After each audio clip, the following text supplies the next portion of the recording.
Hello guys, welcome to my channel G3S vlogs. ఈరోజు నేను మన అమ్మమ్మల కాలం నాటి సున్నుండలు అంటే హోమ్ మేడ్ ఘీతోని ఎలా ప్రిపేర్ చేసుకోవచ్చో చూపిస్తాను. వచ్చేయండి.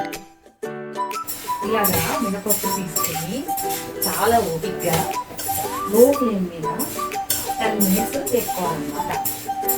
అలా వేసుకుంటే అప్పుడు చక్కగా వెళ్తాయి అన్నమాట.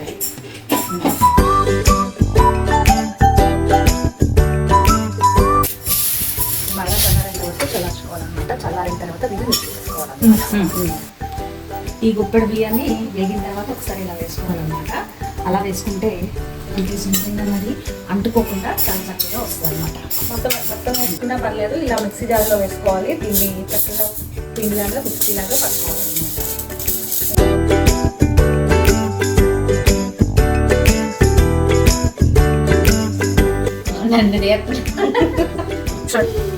ఈ కప్తో నేను 2 కప్పులు పప్పు తీసుకున్నాను కాబట్టి బెల్లం కూడా 2 కప్పులు వేసుకోవాలన్నమాట. ఇలా అనమాట. 2 cups అంటే 2 కప్పులు తీసుకుంటే సరిపోతుంది అన్నమాట.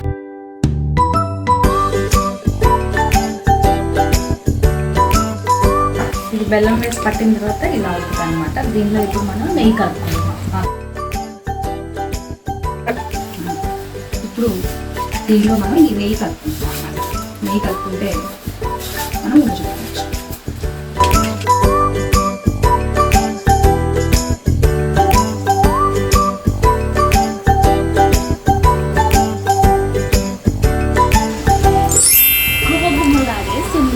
రెడీ అన్నమాట. ఇవన్నీ కూడా ఫ్రెష్ నెయ్యితో నేను తయారు చేశాను. ఎలా ఉన్నాయో తిని చూసి చెప్పాలన్నమాట.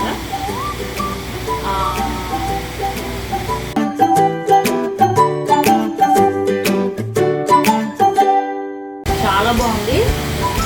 నేను చేసిన ఫస్ట్ టైం అసలు ఎంత టేస్టీగా వచ్చాయంటే అంత టేస్టీగా వచ్చాయి. ఒకసారి అందరూ కూడా తినాలన్నమాట. Like and subscribe everyone. ఈ వీడియో కనుక నచ్చినట్లయితే మీరందరూ లైక్ చేసి సబ్స్క్రైబ్ చేసుకోండి.